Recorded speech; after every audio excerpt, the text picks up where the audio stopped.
ஓம்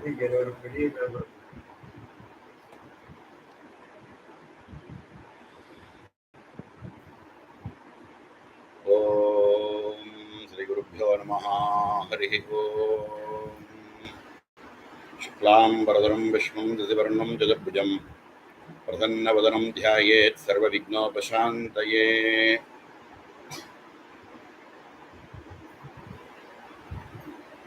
आत्मा भिन्नदिवाकारं चिदानन्दघनङ्गुहं प्रकाशं विमलं शान्तं ब्रह्मण्यं समुपास्महे.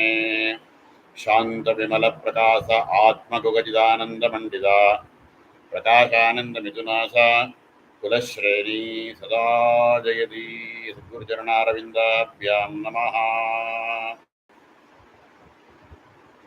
वन्दे गजेन्द्रवदनं वामाङ्गारूढवल्लभाश्लिष्टं कुङ्कुमपरागशोनं कुवलयिनि निजारकोरकापीठं ज्ञानानन्दमयं देवं निर्मलस्फटिकाकृतिम् आधारं सर्वविद्यानां हयग्रीवमुपास्महे. अस्तु वश्रेयसे नित्यं वस्तु वामाङ्गसुन्दरं यतस्तृतीयं विदुषां तुरीयं त्रैपुरं महः नत्वा श्रीगुहानन्दनाथपङ्केरुहद्वयं वरिवत्सर्गस्य दीपिका क्रियते अधुना. विद्यानां च मनूनां मनसङ्ख्यानां च विद्यानाम् उपदेष्टादयितारं नरसिंहानन्दनाथ गुरुः वरिवत्सर्गस्याख्यो ग्रन्थो यः स्वेन्निर्मितः तत्र दुर्घटनशब्दानाम् अर्थः संक्षिप्तगत्यते.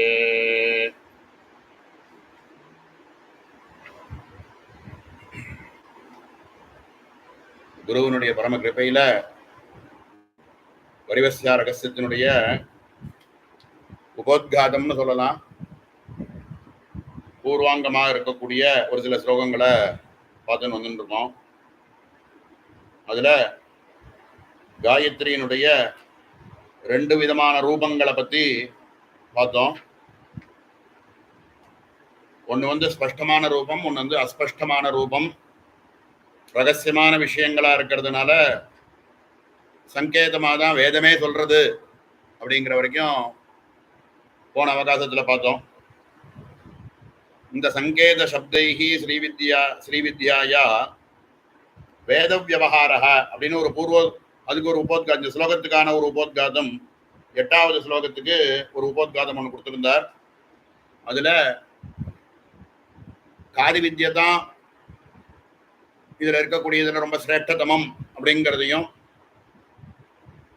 இந்த வரிவஸ்யா ரகசியத்துல இவர் சொல்லிட்டு வரக்கூடியது எல்லாமே காதி வித்யையில் இருக்கக்கூடிய பஞ்சதசி மந்திரத்தை பத்தி தான் அப்படிங்கிறதுக்கு ஒரு 5-6 விஷயங்களை காமிச்சு, ஸ்ரீவித்யை விது மந்திரானாம் தத்திர காதிரியதாபரா அப்படின்னது அந்த ஸ்லோகத்தினுடைய பிரமாணத்தை காமிச்சு காதி வித்யை தான் சொல்றது அப்படிங்கிறத சொல்லினார்.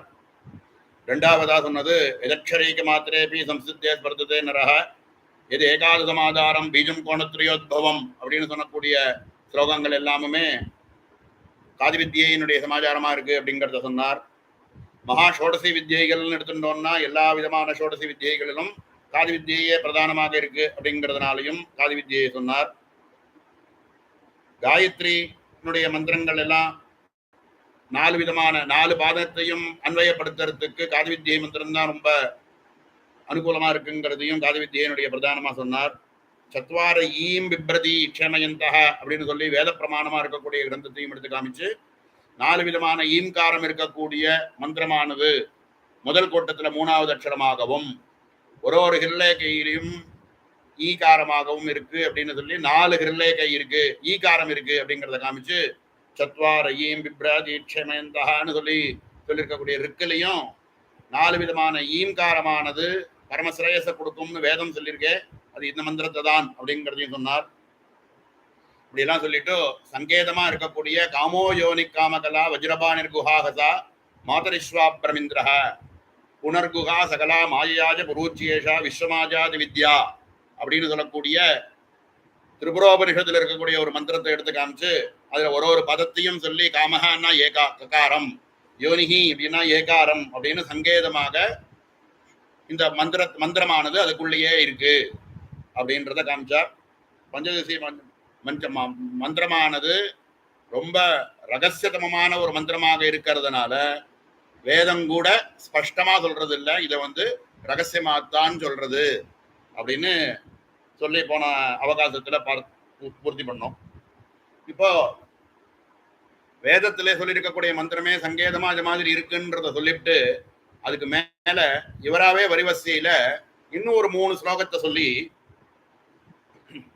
வித்யா கூட்டத்ரய வர்ண உத்தாரக அப்படின்னு இந்த பஞ்சதசி மந்திரத்தை உத்தாரணம் பண்றதுக்கு இன்னும் ஒரு ஸ்லோகத்தை எடுத்து காமிக்கிறார். 3 ஸ்லோகம் கொடுக்கிறார். இப்போ 9வது ஸ்லோகம், 10வது ஸ்லோகம், 11வது ஸ்லோகம் 3மே இந்த பஞ்சதசி மந்திரத்தினுடைய 3 கூட்டத்தை சங்கேதமா இவர் காமிக்கக்கூடிய ஒரு ஸ்லோகத்தை கொடுக்கிறார். ஏற்கனவே தான் வேதம் கொடுத்துடுத்து காமோயோனி காமகலா அப்படின்னு சொல்லியிருக்கிற மந்திரத்தை சொல்லி அதுக்குள்ளேயே பஞ்சதசி மந்திரம் இருக்கு அப்படிங்கிறத ஏற்கனவே தான் வேதமே காமிச்சு கொடுத்தே சங்கேதமா. நீ வேற தனியா இன்னொரு ஸ்லோகத்தை கொடுப்பானே, இவர் இன்னும் ஒரு 3 ஸ்லோகத்தை கொடுத்து இதுல எப்படி பஞ்சதசி மந்திரம் இருக்குன்னு பாரு அப்படின்னு சொல்றார். அப்படின்னா வேற ஏதோ ஒரு விஷயம் இருக்கும் அப்படின்னு சார் இதுல கொடுக்கக்கூடிய விஷயம் என்ன அப்படின்னா, இதே மாதிரியான பிரயோகங்களை பின்னாடி அவர் யூஸ் பண்ண போறார். இத மாதிரி கூட இந்த மந்திரத்தை இந்த சப்தங்களை யூஸ் பண்ணினா இந்த அக்ஷரம் அப்படிங்கிறதெல்லாம் பின்னாடி சங்கேதமா சொல்லிட்டு வர போறார். அதுக்கு ஒரு பூர்வ பீட்டிகையாக இந்த ஸ்லோகத்தை கொடுத்திருக்கார் அப்படின்னு சொல்லி இந்த ஸ்லோகத்துக்கான மேல கொடுத்திருக்கிற டைட்டில் வித்யா கூட்டத்ரய வர்ண உத்தாரக அப்படின்னு சொல்றார். ஸ்லோகத்தை பார்ப்போம். குரோதீஷः கண்டாரூடः குரோதீஷः கண்டாரூடः கோணத்ரயம் லக்ஷ்மீः மாம்சம் அனுத்தரரூடம் வாக்பவகோட்டம் பிரகீர்த்திதம் பிரதமம் அப்படின்னு முதல் ஸ்லோகத்தை சொல்லியிருக்கார். இதுல சொல்லியிருக்கக்கூடிய பதத்தை நம்ம பார்க்கணும்னாக்க குரோதீஷः அவரே கொடுக்கக்கூடியது என்னன்னா குரோதீஷः பிரம்மாச்ச ககாரः கண்டோ அனுத்தரமக்ஷரம் சாகாரः தமாரூடஸ்தேன யுக்தः அப்படின்னு கீழே வாக்கியம் கொடுத்திருக்கார். இது இந்த வாக்கியங்கள்லாம் பாஸ்கர் ராயரே கொடுத்திருக்கக்கூடிய சம்ஸ்கிருதத்தில் கொடுத்திருக்கக்கூடிய வாக்கியங்கள். குரோதீஷः பிரம்மாச்ச ககாரः. குரோதீஷः அப்படிங்கிற பதத்துக்கு ககாரம்னு பேரு. அது இக்குங்கிற அக்ஷரத்தை எடுத்துக்கணும். அப்புறம் கண்டாரூடக அப்படிங்கிறதுல கண்டாரூடக அனுத்தரமக்ஷரம் சாகாரஹ ச அகாரஹ அப்படின்னு சொல்லி இச்சு பிளஸ் முதல்ல இருக்கக்கூடிய இக்கு குரோதீஷால இருக்கக்கூடிய இக்கு கண்டா அனுத்தரமக்ஷரம் ச அகாரஹான்னு சொன்னதுல ஆ எடுத்துக்கிறோம். அப்போ இக்கு பிளஸ் ஆ சேர்த்து க அப்படிங்கிற அக்ஷரத்தை குரோதீஷா கண்டாரூடக அப்படிங்கிற பதத்தினால ககாரத்தை சொல்றார். இதுக்கு பின்னாடி எல்லாம் இனிமே எங்கேயாவது குரோதீஷக அப்படிங்கிற பதம் வந்ததுன்னா இக்கு அப்படின்னு நம்ம புரிஞ்சுக்கணும். கண்டாரூடக அப்படிங்கிற பதத்தை அவர் எங்கேயாவது பிரயோகம் பண்ணினாருன்னா அது அகாரத்தை சொல்றார் அப்படிங்கிறத நம்ம புரிஞ்சுக்கணும். சங்கேதமாக இது ரெண்டுத்தையும் சேர்த்து சொல்றார் அப்படின்னா ககாரத்தை சொல்றாருன்னு புரிஞ்சுக்கணும். அப்போ குரோதீஷக கண்டாரூடக அப்படின்னாக்க க அப்படிங்கிற அக்ஷரமானது அதுல இருந்து வருது. அப்புறம் கோணத்ரயம் ஏற்கனவே நம்ம பார்த்தோம். கோணத்திரயம்னாக்க முன்காலத்துலலாம் அந்த ஏன்னு சொல்லக்கூடிய அக்ஷரத்தை திரிகோணமாத்தான் எழுதி காமிச்சுட்டு இருந்தா, அப்புறம்தான் அது ஏங்கிற அக்ஷரமானது இப்படி கோடு போட்டு கீழே கோடு போட்டோம், பக்கத்துல ஒரு கால் வாங்கி மேல போட்ட மாதிரி ஒரு அக்ஷரமானது வடிவமானது வந்திருக்கு. முன்னாடியெல்லாம் ஒரு திரிகோணமாக தான் காமிப்பா, கீழ் நோக்கின திரிகோணமாகத்தான் ஏகாரத்தை காமிப்பா அப்படின்னு நம்ம ஏற்கனவே நம்ம காமிகாராட்சரோத்தாராம்னு சொல்லக்கூடிய ஸ்லோகத்திலையும் பார்த்தோம், ஏற்கனவே பார்த்தோம். அந்த கோணத்ரயம் அப்படிங்கிறதுல ஏகாரம் அப்படின்னு புரிஞ்சுக்கணும். லக்ஷ்மீஹி அப்படிங்கிற பதமானது ஈகாரத்தை குறிக்கிறது. இப்ப க ஏ இ அப்படின்னு 3 அக்ஷரம் அதுல முதல் லைன்ல வந்துடுது. மாம்சக அப்படிங்கிற அக்ஷரமானதுக்கு மாம்சம் சக்கரஸ்ச இந்திரஹ இந்திர சப்தம் அப்படின்னு சொல்லிட்டார். லம் இந்திராய விஜரகஸ்தாயன்னு சொல்றதுனால மாம்சகாங்கிற பதத்துல துவனிக்கக்கூடிய அக்ஷரமானது லகா. மாம்சக சக்கரஸ்ச இந்திரஹான்னு 2வது ஸ்லோகத்துல சக்கரஹாங்கிற பதத்துக்கு இதே அக்ஷரத்தை சொல்ல போறார், லகாரத்தை சொல்ல போறார். அதனால ரெண்டுத்தையும் சேர்த்து மாம்சம் சக்கரஸ்சேந்திரன்னு பதத்தை கொடுத்திருக்கார். மாம்சம்ன்ற பதத்துக்கு லகாரம்னு புரிஞ்சுக்கிறோம் அப்படின்னு முதல் ரெண்டு குரோதீசகா கண்டாரூடகாங்கிற சப்தத்தினால ககாரத்தையும் கோணத்திரயம்ங்கிற பதத்தினால ஏகாரத்தையும் மந்திரத்தை ஸ்பஷ்டமா சொல்ல மாட்டோம், அக்ஷரத்தை தான் சொல்லுவோம். லக்ஷ்மிஹி அப்படின்னு சொல்லக்கூடிய அக்ஷரமானது ஈகாரத்தையும் மாம்சகாங்கிற பதத்தினால சக்கரஹ இந்திரஹ அப்படிங்கிறதுனால லகாரத்தையும் சொல்லிட்டு ஹிரிங்காரத்தை விட்டுட்டார். ஹிரிங்காரத்துக்கெல்லாம் கடைசியா 11வது ஸ்லோகத்தினுடைய 2வது பாதத்துல 3 பாதத்திலையும் ஹிரிங்காரத்தை சேர்த்துக்கோன்னு ஒரு வாக்கியத்தை கொடுத்துட்டதுனால அந்த இடத்துல ஹிரிங்காரத்தை சொல்லல. மாம்சம் அனுத்தாரூடம் வாக்பவ கூட்டம் பிரகீர்த்திதம் பிரதமம், இப்படியாக பிரதம கூட்டமானது வாக்பவ கூட்டம்ங்கிற பேர்ல பிரதம கூட்டமானது இருக்கு அப்படின்னு 9வது ஸ்லோகத்துல முதல் கூட்டத்தை வர்ண உத்தாரணத்தை கொடுத்துட்டார். அடுத்த ஸ்லோகம் சிவ ஹம்ச பிரம்ம வியத் சக்ராஹ பிரத்யேகாட்சரரூடாஹ துவைதீகம் கூட்டம் கதிதம் தத் காமராஜாக்கியம் அப்படின்னு ஒரு ஸ்லோகத்தை கொடுத்திருக்கார். சிவஹாங்கிற சப்தத்தை எங்கேயாவது பிரயோஜனப்படுத்தினார்னா இனிமே அது ஹகாரம்னு புரிஞ்சுக்கோங்க அப்படிங்கிறது தான் அதனுடைய கோஷம். ஹ அப்படிங்கிற அக்ஷரத்தை காமிக்கிறதுக்கு சிவஹாங்கிற பதத்தை யூஸ் பண்ணியிருக்கார். ஹம்சஹ அப்படிங்கிற பதத்தை யூஸ் பண்றதுனால சகாரத்தை, சரஸ்வதியில இருக்கக்கூடிய சகாரத்தை துவனிக்கிறார். பிரம்ம அப்படின்னாலே கம் பிரம்ம கம் பிரம்ம அப்படின்னு சொல்லி இருக்கிறதுனால பிரம்மங்கிற சப்தமானது ககாரத்தை குறிக்கிறது. வியது அப்படின்னு ஆகாசம், ஹம் ஆகாசாத்மனே புஷ்பாணி கல்பயாமின்னு நம்ம சொல்றதுனால வியதுங்கிற சப்தத்தினால ஹகாரம்னு புரிஞ்சுக்கணும். சக்ராஹா லகாரஹ ஏற்கனவே நம்ம சொல்லும் போது மாம்சம் சக்கரஸ்சேந்திரஹ அப்படின்னு பதத்தை ஏற்கனவே கொடுத்திருக்கிறதுனால சக்கரங்கிற பதத்தை இந்திரனை குறிக்கிறதுனால லகாரம்னு புரிஞ்சுக்கணும். ஆக இந்த முதல் ஸ்லோகத்தினுடைய அர்த்த பாதத்துக்குள்ளே என்ன சொல்லியிருக்காரு, சிவ ஹம்சஹா பிரம்ம வியது சக்ராஹா அப்படின்ற பதத்தினால ஹகாரம் சகாரம் ககாரம் ஹகாரம் லகாரம்னு இருக்கக்கூடிய அக்ஷரங்களை சொல்லிவிட்டார். 2வது கூட்டத்தில் இருக்கக்கூடிய பீஜாட்சரங்கள் எல்லாமே வந்தாச்சு. பிரத்யக் அக்ஷரம் ஆரூடாஹா துவைதீகம் கூட்டம் கடிதம் தது காமராஜாக்கியம், காமராஜ கூட்டம்னு பேரு இதுக்கு அப்படின்னு சொல்லிவிட்டார். 3வது சொல்லும் போது சிவதோ வியதோ முக்தம்.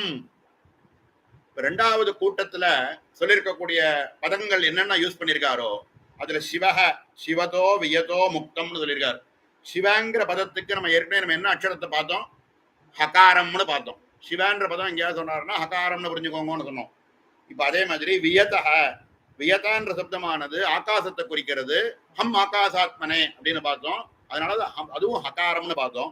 இந்த சிவஹ வியது அப்படின்னு இருக்கக்கூடிய 2 ஹகாரத்தையும் விட்டு விட்டால், 2வது கூட்டத்தில் இருக்கக்கூடிய 2 ஹகாரத்தையும் விட்டு விட்டால் பாக்கி என்ன மிஞ்சறதோ அதுதான் 3வது கூட்டத்தினுடைய அக்ஷரம் அப்படின்னு சங்கேதமா சொல்றதுக்கு 2வது கூட்டத்தில் இருக்கக்கூடிய சிவன்ற பதத்தில் இருக்கக்கூடிய ஹகாரத்தையும் வியதுன்னு சொல்லக்கூடிய சப்தத்தில் இருக்கக்கூடிய ஹகாரத்தையும் விட்டு விட்டால் பாக்கி மிஞ்சக்கூடிய சப்தங்கள் என்னென்ன அக்ஷரங்கள் என்னென்ன இருக்கோ அதுதான் 3வது கூட்டத்துக்கான அக்ஷரம் அப்படிங்கிறத சிவதோ வியதோ முக்தம் திருத்தீயம் இதமேவ சக்தி கூட்டாக்கியம். ஆக 3வது கூட்டமானது சக்தி கூட்டம்னு பேரு. பாக்கி மிஞ்சர் அக்ஷரங்கள் என்னென்னு தெரியும், உபதேசமான வாழ்க்கை தெரியும், குருமுகமாக தெரிஞ்சு வேண்டியது. திருல்லேகானாம் திருத்தீயம் கூட்டத்திருதயேபி யோஜ்யம் அந்தே சியாது. ஒரு கூட்டத்தினுடைய கடைசி அக்ஷரமாக திருலேகையை சேர்த்து கொள்ள வேண்டியது அப்படின்னு கொடுத்துட்டார். இதுல இருந்து பஞ்சதசி மந்திரமானது என்ன அக்ஷரத்தோட இருக்கும் அப்படிங்கிறத நமக்கு ஸ்பஷ்டமாக புரியுறது. அகைன் இன்னொரு வாட்டி அவர் ஏன் இந்த மாதிரி ஒரு ஸ்லோகத்தை கொடுக்கணும் அப்படின்னா, இந்த மாதிரிலாம் கூட சப்தங்களை சங்கேதமாக யூஸ் பண்ணி காமோ யோனி காமகலான்னு சொல்லி இருக்கக்கூடிய அக்ஷரத்துல இருக்கக்கூடிய மந்திரங்கள் மட்டும்தான் இல்லை, இப்படிலாம் கூட சங்கேதமாக இந்த அக்ஷரங்களை சொல்ல முடியும், சொல்லணும். பின்னாடி எங்கேயாவது இந்த மாதிரிலாம் யூஸ் பண்ணோம்னா அதெல்லாம் இது மாதிரி இருக்குன்னு புரிஞ்சுக்கோங்க அப்படின்னு சொல்லியிருக்கார். இப்படிதான் இல்லை. இப்போ ஹ்ரீம்காரம்னு சொல்லக்கூடிய ஹிருல்லேகைன்னு எடுக்கிறோமே, இதுக்கு மாயா பீஜம்னு பேரு, ஹிருல்லேகான்னு சொல்லலாம், புவனேஸ்வரி பீஜம்னு சொல்ற வழக்கம் உண்டு, சக்தி பீஜம்னு சொல்லுவோம், இல்ல ஹ்ரீம்காரம்னே சொல்லிடுவோம் மந்திரத்தை. இப்படி பலவிதமா அந்த ஹ்ரீம்காரத்தை இப்படிதான் சொல்லணும்னு அவசியம் இல்லை. எப்படி வேணாலும் இந்த மாதிரி எந்த பதத்தை யூஸ் பண்ணினாலும் ஹ்ரீங்காரம்ங்கிறது துணிக்கும். எங்கேயாவது ஹிருல்லேகைன்னு சொன்னாலும் ஹ்ரீங்காரம்னு புரிஞ்சுக்கணும், மாயா பீஜம் அப்படின்னாலும் புரிஞ்சுக்கணும், லஜ்ஜா பீஜம் அப்படின்னாலும் ஹிரிங்காரத்தை புரிஞ்சுக்கணும். அதே மாதிரி புவனேஸ்வரி பீஜம் அப்படின்னாலும் அது ஹிரீங்காரத்தை தான் சொல்றது. சக்தி பீஜம் அப்படின்னாலும் அது இந்த ஹிரீங்காரத்தை தான் சொல்றது. ஹ்ரீம்னு மந்திரத்தையே சொல்லிட்டாலும் ஹ்ரீம்னு புரிஞ்சுக்கலாம். இப்படியாக பலவிதமான அக்ஷரங்களை யூஸ் பண்ணி ஒரு மந்திரத்தை, ஒரு மந்திரத்தில் இருக்கக்கூடிய ஒரு அக்ஷரத்தை நம்ம சொல்ற வழக்கம் உண்டு. இந்த வாக்பவ கூட்டம், முதல் கூட்டமானது வாக்பவ கூட்டம், அது ஞானப்பிரதம்னு சொல்லி புரிஞ்சுக்கணும். என்னன்னா 4 வேதத்தினுடைய சாரமாக இருக்கக்கூடியது. அப்படி வாக்பவ கூட்டம் அப்படின்றதுனாலேயே அது ஞானப்பிரதம். இச்சா ஞானம் கிரியை அப்படின்னு நம்ம பார்த்தோம்னா, இச்சாசக்தி ஞானசக்தி கிரியாசக்தின்னு சொல்றோமே, அதுல ஞான சக்தியாக இருக்கக்கூடியது பிரதம கூட்டம்னு புரிஞ்சுக்கணும் அப்படிங்கிறது சங்கேதமாக சொல்றார். ரெண்டாவதா காமராஜ கூட்டம், நம்மளுடைய இச்சைகள் எல்லாம், நம்மளுடைய இச்சாசக்தி, இச்சாசக்தியை பிரதமா வச்சிருக்கக்கூடியது ரெண்டாவது கூட்டமானது இச்சாசக்தி பிரதமா இருக்கு. அதனால இந்த காம கூட்டம்னு சொல்லுவோம், காமராஜ கூட்டம் அப்படின்னு சொல்லுவோம். காம கூட்டம் சொன்னாலோ காமராஜ கூட்டம்னு சொன்னாலோ ரெண்டாவது கூட்டமா இருக்கக்கூடிய மந்திரத்தில் இருக்கக்கூடிய ரெண்டாவது கூட்டத்தை சொல்றான்னு புரிஞ்சுக்கணும். சக்தி கூட்டம்னு சொல்லுவோம் மூணாவது கூட்டத்தை. இதுதான் இது கிரியா கூட்டம்னு சொல்லுவோம். கிரியாசக்தி, இச்சாசக்தி ஞானசக்தி கிரியாசக்தி அப்படின்னு சொன்னோம்னா, இச்சாசக்தி அப்படிங்கிறது ரெண்டாவது கூட்டம். முதல் கூட்டமானது ஞானசக்தி, மூணாவது கூட்டமானது கிரியாசக்தின்னு புரிஞ்சுக்கணும். இச்சாசக்தி ஞானசக்தி கிரியாசக்தி ஸ்வரூபமாக இந்த மந்திரமானது இருக்கு அப்படின்னா, ஒரு கூட்டமானது ஒன்னொன்னுத்த சக்தியாக வச்சுட்டு இருக்கு அப்படின்னு. ரொம்ப முக்கியமானது என்ன அப்படின்னா, ரொம்ப ரசப்பிரதமா இருக்கக்கூடியது, எல்லாமே புரிஞ்சுக்க வேண்டியது என்ன அப்படின்னா, சகலமும் ஹ்ரீம்னு சொல்லக்கூடிய மூணாவது கூட்டம் இருக்கே, அது ரொம்ப ரசப்பிரதம். அதை நமக்கு ஸ்புரணம் பண்ணணுங்கிறது தான் இந்த மந்திரத்தினுடைய தாத்பரியம். அதுக்கு ஞானமும் தேவை, இச்சையும் தேவை, கிரேயும் தேவை. இது வாஸ்தவத்துல இது எல்லாம் புரிய வைக்க வேண்டியது என்ன அப்படின்னா, சகலமும், மந்திரத்தை ஸ்பஷ்டமா சொல்லக்கூடாது, சங்கேதமா சொல்லணுங்கிறதுனால சொல்றோம். சகலமும் ஹ்ரீங்காரமே அப்படின்னு புரிஞ்சுக்கிறது தான் இதனுடைய சாரம். அதனால சாரதமமான விஷயம் இதுல என்ன அப்படின்னா, மூணாவது கூட்டமானது ரொம்ப சாரதமம் அப்படின்னு நம்ம இதுல. அதனால முதல் 2 கூட்டம் அசாரம்னு நினைச்சுக்க வேண்டாம், சாரம்தான். ஒண்ணு சாரமா இருந்தா தான் ஒண்ணு அதை விட சாரதமம்னோ சொல்ல முடியும். அப்போ முதல் கூட்டம் ரெண்டாவது கூட்டத்தை விட தாத்பரியம் என்ன அப்படின்னா, நம்முடைய லட்சியமானது சகலமும் ஹ்ரீங்காரமே, சர்வமும் பிரம்மஸ்வரூபமே அப்படிங்கிற ஞானத்தை நமக்கு ஸ்புரிக்க வைக்கணுங்கிறது தானே இந்த வித்யினுடைய லட்சியம். அந்த லட்சியத்தை ஸ்புரிக்கிறதுக்கு மூணாவது கூட்டமானது ரொம்ப ஹேதுவாக இருக்கு, அதுக்கு ஹேதுவாக இருக்கு அப்படின்னு சொல்லிட்டு அடுத்த ஸ்லோகத்துல ஹிருல்லேகையினுடைய தாத்பரியத்தை சொல்ல வரப்போறார். அடுத்த இந்த 3 ஸ்லோகத்துல இவர் இந்த வித்யினுடைய வர்ண உத்தாரணத்தை சொல்லிவிட்டார். இதுக்கு அடுத்தது ஹிருல்லேகா ஸ்வரூபம் நாத சப்த வாச்சியம் ச. இப்போ ஹிருல்லேகை அப்படின்னு நம்ம சொல்றோமே, ஹ்ரீங்காரம் கடைசியில் இருக்கக்கூடிய ஒரு கூட்டத்திலையும் இருக்கக்கூடிய ஹ்ரீங்காரம் இருக்கே, இந்த ஹ்ரீங்காரமானது எப்படி இருக்கு, அதுக்குள்ள இருக்கக்கூடிய அக்ஷரங்கள் என்ன அப்படிங்கிறத நமக்கு சாரமா இங்க எடுத்து கொடுக்க போறதுதான் இந்த ஸ்லோகத்தினுடைய லட்சியம். இதுல என்ன சொல்றாரு அப்படின்னா, ஹிருல்லேகா ஸ்வரூபம் து வ்யோம அக்னி வாமலோச்சனா பிந்து அர்த்த சந்திரோ சந்திரரோதின்யாம் நாதநாதாந்த சக்தயः வியாபிகா சமனோன்மந்தः மன்ய இதி द्वादश संहतिः பிந்த்வாதீனாம் நவானாம் து சமஷ்டி நாத உச்சியதே அப்படின்னு 2 ஸ்லோக ரூபமா கொடுத்திருக்கார். ஹிருல்லேகை அப்படின்னு நம்ம சொல்றோமே, ஹிருல்லேகாயாக ஸ்வரூபம் து வியோம. வியோமனா என்ன? ஆகாசம். ஆகாசத்துக்கான அக்ஷரமானது ஹகாரம். அதனால இஹ் அப்படின்றது முதல் அக்ஷரம். வியோமம்னு சொல்றதுல இருந்து நம்ம புரிஞ்சுக்க வேண்டியது என்னன்னா, ஹகாரத்துல பாதி அர்த்த ஹகாரம் இஹ் அப்படின்றத புரிஞ்சுக்கணும். ஹ்ரீம்ன்ற பீஜத்துக்குள்ள என்னென்ன அக்ஷரங்கள் இருக்குன்னு காமிக்க போறார். அத வியோம அப்படிங்கிற அக்ஷரத்தினால அவர் என்ன புரிய வைக்கிறாருன்னா, இஹ் அப்படிங்கிற அக்ஷரமானது அதுக்குள்ள இருக்கு. அக்னிஹி ரேபம் ரம் வன்யாத்மனே அப்படிங்கிறதுனால ரேபம் அப்படின்னு சொல்லக்கூடிய அக்னி பீஜமானது ரெண்டாவதாக ராங்கிற அக்ஷரம், இருங்கிற அக்ஷரம் அதுக்குள்ள இருக்கு. வாமலோச்சனா. வாமலோச்சனா நமக்கு என்ன புரியுது? லெஃப்ட் ஐ, லெஃப்ட் சைட்ல இருக்கக்கூடிய ஐன்னு புரிஞ்சுக்கிறோம். அதை எப்படி நம்ம புரிஞ்சுக்கணும் அப்படின்னா, இந்த இடத்துல மந்திரத்துல சங்கேதமா என்ன சொல்றாருன்னா, மாத்திருக்கான் ஞாசத்தை எடுத்து பாருங்க. வாமலோச்சனத்துக்கு வரக்கூடிய அக்ஷரமானது என்ன? ஈ அப்படின்னு வருதா? அப்ப அது ஈ. அப்போ வியோம அக்னி வாமலோச்சனா அப்படின்னா என்ன புரிஞ்சுக்கணும்னா, இஹ் இர்ரு ஈ அப்படிங்கிறத புரிய வைக்கிறதுக்கு வியோமாக்னி வாமலோச்சனா அப்படின்னு சொன்னாங்க. ரீங்காரத்துக்குள்ள இருக்கக்கூடிய கான்சனன்ஸ் என்னென்ன இருக்கு? இஹ் இர்ரு ஈ. அதுக்கப்புறம் பிந்து மேல ஒரு அனுஸ்வாரம்னு வச்சாதானே ஹ்ரீங்காரமா இருது. இஹ் இர்ரு ஈ ஆச்சு, மேல ஒரு புள்ளி வைக்கிறோமே அனுஸ்வாரம், அந்த பிந்து, அந்த பிந்துவை தான் பிந்து அப்படின்னு சொல்லிவிட்டார். இப்போ கொஞ்சம் மேல இதுக்குள்ள ஒரு சாரங்கள் நம்ம இதுக்கு மேல புரிஞ்சுக்க வேண்டியது இருக்கு.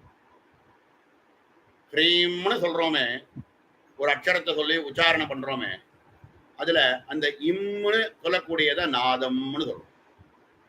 இதுல இந்த பஞ்சதசி மந்திரத்துல இருக்கக்கூடிய ஒரு அக்ஷரத்தையும் தனித்தனியாக பிரிச்சு 9 ஆவரணத்துக்கு, முதல் ஆவரணத்துக்கான அக்ஷரமானது லகார பிரகிருதிக, இரண்டாவது ஆவரணத்துக்கான அக்ஷரமானது சகார பிரகிருதிக, மூணாவதுக்கு ஹகார பிரகிருதிக, ஈகார பிரகிருதிக, நாலாவது ஆவரணத்துக்கு இப்படி பார்த்துன்னு வரோமே.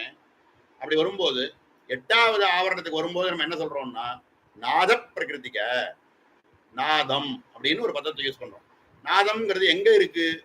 இதுல இந்த ஹ்ரீம்காரத்துல இருக்கக்கூடிய ஹகாரமானது, ரேபமானது, ஈகாரமானது எல்லாத்தையும் விளக்கிட்டோம்னா பாக்கி இருக்கக்கூடிய அனுஸ்வாரம், அந்த நாதம் ஓம்னு சொன்னோம்னா இம்முன்னு அகார உகார மகாரம்னு தான் சொல்றோம் ஓமுக்கு. ஆனா அதுக்கப்புறம் அகார உகார மகார நாதஸ்வரூபம், அகார உகார மகார நாதஸ்வரூபம்னு சொல்றோம். இந்த நாதம்னு ஒண்ணு தொங்கி இருக்கு இல்லையா, அத மாதிரி ஹ்ரீம்னு சொல்லக்கூடிய அக்ஷரத்துக்குள்ள அகாரம் ரேபம் ஈகாரத்துக்கு மேல ஒரு அனுஸ்வாரம் ஒண்ணு இருக்கு, அதை நாதம்னு சொல்றோம். அந்த நாதமானத ஃபர்தரா அவர் உடைச்சு காமிக்கிறார். எப்படி உடைக்கிறார் அப்படின்னா, அதுவே எப்படிலாம் உடையிறது அப்படின்னா, பிந்து அர்த்த சந்திரன் ரோதினி நாத நாதாந்த சக்தி வியாபிகா சமனி உன்மணி அப்படின்னு ஒரு 9 விதமான ஸ்தானங்களை கொடுக்குறார்.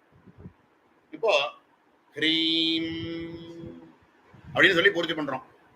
இந்த இம்முன்னு சொல்லக்கூடிய அக்ஷரமானது ஒரு மணியை அடிச்சா அது எப்படி கொஞ்சம் கொஞ்சமா அந்த ஸ்வரமானது கொஞ்சம் கொஞ்சமா குறைஞ்சிட்டு வந்து ஒரு டோட்டல் குவைட்டிடியூட், நிஷப்தமான ஒரு ஒரு கொஞ்சம் கூட ஸ்பந்தங்கள் இல்லாமல் இருக்கக்கூடிய ஒரு நிலை இருக்கே, அந்த நிலைய அதுக்குள்ள இந்த ஹ்ரீம்னு சொல்லக்கூடிய அக்ஷரத்துல இம்முன்னு சொல்லக்கூடிய அந்த அனுஸ்வாரமானது அது கொஞ்சம் கொஞ்சமா அந்த இம்முன்னு நம்ம சொன்ன உடனே இப்படி அடிச்சானா, ஒரு மணி அடிச்சோம்னா மணி அடிச்சதுல இருந்து வரக்கூடிய நாதமானது கொஞ்சம் கொஞ்சமா குறைஞ்சிட்டு வந்து சைலண்டா ஒண்ணுமே இல்லாத ஒரு நிலைக்கு வருது. அந்த நிலை வரத்துக்குள்ள 9 விதமான பாகமாக அதை பிரிக்கிறார். எவ்வளவு தூரத்துக்கு நுணுக்கமா இதை 2 விதமா சொல்லுவா. அக்ஷரமயமாக இருக்கக்கூடியது ஒண்ணு, துவனிமயமாக இருக்கக்கூடியதுன்னு 2ஆ பிரிப்பா. பரா பஷ்யந்தி மத்தியமா வைகரி அப்படின்னு நம்ம சொல்றோமே, பரான்னு சொல்லும் போது எந்த விதமான ஸ்பந்தமுமே இல்லாமல் பரபிரம்மஸ்வரூபமாக மூலாதாரத்துல இருந்துட்டு இருக்குது. ஏதோ ஒண்ணு சொல்லணும்னு நம்ம ஆசைப்பட்ட போது ஒரு சின்ன ஸ்பந்தமானது ஏற்பட்டது. அந்த ஸ்பந்தமானது ஏற்பட்ட உடனே அந்த பரான்ற சுரூபமானது ஒரு அங்கேருந்து கிளம்பி ஆகாச தத்துவமாகவும் ஹிருதயாகாசத்துக்கு வரும்போது வாயு தத்துவமாகவும் மாறுறது அப்படின்னு நம்ம போன வாட்டியே உள்ள கிளாஸ்ல நம்ம பார்த்தோம். இது முன்னாடி இந்த கிளாஸ்ல பார்த்தோம். அப்போ பரான்னு சொல்றது கொஞ்சம் கூட சஞ்சலமே இல்லாமல், கொஞ்சம் கூட ஸ்பந்தமுமே இல்லாமல் இருக்கக்கூடிய ஒரு ஒரு சொரூபத்துக்கு பரான்னு சொல்றோம். ஒரு சின்ன ஸ்பந்தமானது ஏற்பட்டுடுதோ அப்படின்னா அந்த சின்ன ஸ்பந்தமானது ஏற்பட்ட உடனே அங்கேருந்து ஆகாச ரூபம் மாதிரி கிளம்பி மணிபூரகம் வரும்பொழுது பஷ்யந்தின்னு அதுக்கு பேரு. அது இன்னும் கொஞ்சம் ஸ்தூலமாகி இன்னும் கொஞ்சம் மேல வரும்பொழுது இங்க வாயு தத்துவமாக மாறி வரும்பொழுது அதுக்கு மத்தியமானு பேரு. மத்தியமா இன்னும் கொஞ்சம் வெளியில சப்தமாக வெளியில வரும் பொழுது அதுக்கு வைகரின்னு பேருன்னு பார்த்தோம். இந்த வைகரி அப்படிங்கிறதுக்கு எல்லாத்துக்கும் அக்ஷரமாக இருக்கு. இப்ப ஆன்னு சொன்னோம்னா இப்படி 3 மாதிரி போட்டு பக்கத்துல ஒரு கால் வாங்கி ஒரு கோடை போட்டு மேல போட்டோம்னா அதுக்கு அக்ஷரமானது ஆன்னு சொல்றோம். அதை இப்படி ப்ரொனவுன்ஸ் பண்ணணும். ஆங்கிற அக்ஷரத்துக்கு இது அர்த்தம். இப்படின்லாம் நம்ம அர்த்தத்தை பார்க்கிறோம். அதுக்கான ஒரு வடிவத்தை பார்க்கிறோம், அக்ஷரத்தை பார்க்கிறோம். இந்த அக்ஷரங்கள் இல்லாமல் அப்படின்னு வந்து முடியறது. அந்த நாதம் இருக்கே, அந்த நாதமானது இம்முங்கிற ஸ்வரத்துல ஆரம்பிச்சு அது இந்த டோட்டல் குவைட்டிடியூடுன்னு சொல்லக்கூடிய டோட்டலா ஒரு சப்தம் கூட இல்லாம ஒரு சின்ன ஸ்பந்தம் கூட இல்லாமல் ஒரு மௌனத்துல வந்து அது நிக்கிறது. அது வரத்துக்குள்ள 9 விதமான துவனி இருக்குன்னு காமிக்கிறார். 9 விதமான துவனி என்னென்ன அப்படின்னா பிந்து, அர்த்த சந்திரன், ரோதினி, நாதம், நாதாந்தம், சக்தி, வியாபிகா, சமனி, சமனை, உண்மணி அப்படின்னு சொல்லக்கூடிய 9 விதமான துவனிகள் அதுக்குள்ள இருக்கு. இதை ஏன் சொல்லணும்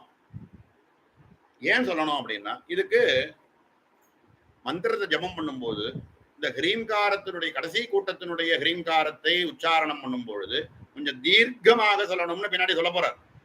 அப்படி உச்சாரணம் பண்ணும் பொழுது அந்த ஹ்ரீங்காரத்தினுடைய நாதமானத கவனிச்சுட்டு வந்தோம் அப்படின்னா ஹ்ரீம் அப்படின்னு வந்து அது அந்த மௌனத்துல வந்து சமனி கடைசியா இருக்கக்கூடிய உண்மணி அப்படின்னு சொல்லக்கூடிய 9வது நாமா அவனு கொடுத்திருக்காரு. அதுக்கு மௌனம்னே பேரு. அதுல எந்த விதமான கால அவகாசமும் கிடையாது, அதுல எந்த விதமான இதுவும் கிடையாது. அந்த மௌனம் அந்த நிலை கொஞ்சம் கூட ஸ்பந்தமே இல்லாமல் இருக்கக்கூடிய நிலைக்கு உண்மணி அப்படின்னு பேரு. இப்போ திருப்பீச்சூர் கோயிலுக்கு போனோம்னா அம்பாள் உட்கார்ந்து இருக்கக்கூடிய யோகமானது என்னன்னு கேட்டேன்னா உண்மணி யோகம்னு சொல்லுவோம். லலிதா பரமேஸ்வரி தான் அங்க அந்த இடத்துல உட்கார்ந்து இருக்கக்கூடிய அம்பாள் அந்த இடத்துல சாநித்தியமா இருக்காளே லலிதா பார்த்தா நேர ரூபத்தை பாக்குற மாதிரியே இருக்கும், அம்பாளை பாக்குறாப்புலே இருக்கும். அந்த இடத்துல லலிதா பரமேஸ்வரியை திருமீச்சூர்ல போய் பார்த்தோம்னா அந்த ஸ்தலத்துல அம்பாள் உட்கார்ந்து இருக்கக்கூடிய யோகத்தினுடைய பேர் என்ன அப்படின்னு கேட்டா அவளே சொல்லுவா உண்மணி யோகத்துல இருக்கா அப்படின்னு சொல்லுவா. உண்மணினா என்ன அர்த்தம் அப்படின்னா கொஞ்சம் கூட ஸ்பந்தமே இல்லாமல் பரபிரம்மஸ்வரூபம்னு சொல்லணும். எந்த கேவல பரபிரம்மஸ்வரூபமானது எந்த ஸ்பந்தமுமே இல்லாம இருக்கும் பொழுது ஒரு சின்ன ஸ்பந்தமானது ஏற்பட்ட பொழுது அது சிவசக்தி அப்படின்னு எல்லாம் 2ஆக தோணினது அப்படின்னா அதுக்கு முன்னாடி உள்ள ஸ்லோகங்கள் நம்ம பார்த்தோமே. அந்த எந்த விதமான ஸ்பந்தமுமே இல்லாமல் மௌனமா அப்படியே கேவலம் எந்த விதமான ஸ்பந்தமும் இல்லாத ஒரு நிலை இருக்கு. அதான் ஞானஸ்வரூபம், அதுதான் பரபிரம்மஸ்வரூபம், அதுதான் 4 ஆத்மஸ்வரூபம். மூலாதாரத்துல 4 ஆத்மஸ்வரூபமாக இருக்கு. அப்போ இந்த ஒரு வாட்டியும் நம்ம வந்து இந்த மூல மந்திரத்தை சொல்லும் போது இந்த ஹ்ரீங்காரத்துல இருக்கக்கூடிய 3வது ஹ்ரீங்காரத்தினுடைய பீஜாட்சரத்தை உச்சாரணம் பண்ணும் பொழுது அது வந்து கொஞ்சம் கொஞ்சமா குறைஞ்சன் வந்து அது எங்க போய் நிற்கிறது அப்படின்னா உண்மணி அப்படின்னு சொல்லக்கூடிய நிஷப்தமான பரபிரம்மஸ்வரூபத்துல போய் ஒரு வாட்டியும் அது டச் பண்ணிட்டு வருது. 4 ஆத்மஸ்வரூபத்துல போய் அது ஸ்பர்சம் பண்ணிட்டு வருது. ஸ்பர்சம் பண்றது திருப்பி அந்த மந்திரத்தை நீங்க சொல்லி முடிச்சுட்டு 2வது வாட்டி மூல மந்திரத்தை சொல்றேன் அப்படின்னா நீங்க சொல்லி முடிச்சுட்டு அடுத்த வாட்டி இந்த ஹ்ரீங்காரத்தை முடிச்சுட்டு அடுத்த வாட்டி நீங்க ககாரத்தை ஆரம்பிச்சிருக்கலாம். ஆனா அந்த ஹ்ரீங்காரத்தினுடைய நாதமானது உண்மணி வரைக்கும் போயிட்டு வருது. அப்போ ஒரு வாட்டியும் நம்ம மூல மந்திரத்தை சொல்லும் போது என்ன ஆறுது அப்படின்னா உண்மணி நிலைய போய் தொட்டுட்டு வரும். அப்படின்னா என்ன பரபிரம்மஸ்வரூபம் கேவல பரபிரம்மஸ்வரூபத்தை ஸ்பர்சம் பண்ணிட்டு வரும். அத்தியந்தம் பிரம்ம சம்ஸ்பர்சம் அத்தியந்தம் சுகமஸ்மதேன்னு சொல்லுவாரு கீதையில. அந்த மாதிரி பிரம்ம சம்ஸ்பர்சம் பிரம்மத்தை போய் தொட்டுட்டு வர மாதிரி அப்படின்னு அந்த ஹ்ரீங்காரத்தினுடைய 3வது ஹ்ரீங்காரத்தினுடைய நாதத்தை அதுல 9ஆ பிரிச்சு இந்த இடத்துல காமிக்கிறார். அதுக்கு என்னென்ன பேருன்னு கொடுத்திருக்கார். பிந்து, அர்த்த சந்திரன், ரோதினி, நாத, நாதாந்த, சக்தி, வியாபிகா, சமனை, உண்மணி அப்படின்னு 9 விதமான துவனிகளை காமிச்சு இந்த 9 விதமான துவனிகளும் இந்த ஹகார இக்கு இரு ஈ அப்படின்னு சொல்லக்கூடிய 3 கான்சனன்ஸோட சேர்த்து ஹ்ரீம்னு இனிமே எங்கேயாவது சொன்னோம்னா அதுக்கு 12 அப்படின்னு நீங்க புரிஞ்சுக்கோங்க. ஒன்னொன்னுக்கும் வர்ணங்கள் சொல்ல போறாரு. இதுக்கப்புறம் உள்ளதுல மாத்திரை இப்ப நம்ம பார்த்திருக்கிறது அக்ஷரம்னு எடுத்துட்டோம்னா சொல்றேன் அக்ஷரம்னு எடுத்துட்டோம்னா எத்தனை அக்ஷரம் இருக்குன்னா 15 அக்ஷரம். பஞ்சதசாட்சரி, பஞ்சதசம் அக்ஷரம்னு அக்ஷரம்னு எடுத்துட்டோம்னா 15 சொல்றோம். இதுக்கு வர்ணங்கள்னு அடுத்தது சொல்ல போறார். வர்ணம் அப்படின்னா அந்த ஒரு அக்ஷரத்தையும் உடைக்கிறது. இப்போ க அப்படின்னு சொன்னோம் அப்படின்னா ககாரம் அப்படின்னா இக்கு பிளஸ் ஆ. அப்ப இக்கும் இருக்கு, ஆவும் இருக்கு. ஏ அப்படின்னு எடுத்துட்டோம்னா ஆ பிளஸ் இ ஏ. அது ஆவும் ஈவும் சேர்ந்து ஏ ஆச்சுன்னு பார்த்தோம் ஏற்கனவே. அந்த மாதிரி 2 ஸ்வரம் இருக்கு. ஏங்கிறதே ஸ்வரம் தான், இருந்தாலும் அது ஆ இ 2 இருக்குன்னு புரிஞ்சுக்கலாம். ஏன்றதுக்கு ஒரு மாத்திரா, ஒரு அதுக்கு கொண்ட மாத்திரா காலம் என்னன்னு சொல்ல போறாரு. இப்படி ஒரு அக்ஷரத்தையும் அக்ஷரம்னு ஒண்ணு தனியா சொல்றோம். 15 அக்ஷரமா இருக்கக்கூடியது பஞ்சதசி மந்திரம். அது வர்ணங்கள் அப்படின்னு அடுத்த ஸ்லோகத்துல 58 வர்ணங்கள்னு புரிய போறாரு. இது 58 வர்ணங்கள் கூடியது அப்படின்னு புரிய வைக்க போறாரு அடுத்த ஸ்லோகத்துல. இப்ப இதுல 12 இங்க வந்தது அப்படின்னா இக்கு இரு இ 3 ஆச்சு. அதுக்கப்புறம் பிந்துல இருந்து ஆரம்பிச்சு உண்மணி வரைக்கும் 9 ஸ்தானம், 9 விதமான இடம், 9 விதமான இது வருது, துவனி இருக்கு. அந்த 9 விதமான துவனிகளோட சேர்ந்து இந்த இக்கு இரு ஈ சேர்ந்ததுன்னா 12 அப்படின்னு வருது. 9 + 3 12. அப்போ இந்த அக்ஷரம் ஹ்ரீம்காரம்னு சொல்லக்கூடிய ஒரு அக்ஷரத்துக்குள்ள எத்தனை வர்ணங்கள் அப்படின்னு கேட்டோம்னா அது 12ன்னு புரிஞ்சுக்கும். இப்ப இனிமே மற்ற அக்ஷரங்களுக்கெல்லாம் இவர் வர்ணங்கள் சொல்லின்னு வர போறாரு அடுத்த ஸ்லோகத்துல.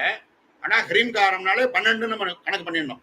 ஏன்னா அது தனியா சொல்லணுங்கிறதுக்கு 3 ஹ்ரீங்காரம் வருதுனாலையும் ஒரு ஒன்றுக்கும் தனித்தனியா சொல்லிட்டு இருக்க வேண்டாம்ன்றதுனாலையும் ஹ்ரீங்காரத்தினுடைய ஸ்வரூபத்தினுடைய நாத சப்த வாக்கியம் அப்படின்னு தனியாவே ஒரு டாபிக்கை கொடுத்து ஹ்ரீம்காரம்னு சொன்னாக்க திருநேக்குள்ள இக்கு இருக்கு, இரு இருக்கு, ஈ இருக்கு, பிந்து, அர்த்தச்சந்திரன், ரோஜினி, நாதம், நாதாந்தம், சக்தி, வியாபகை, சமனை, உண்மணி அப்படின்னு ஒரு 9 விதமான துவனிகள் இருக்கு.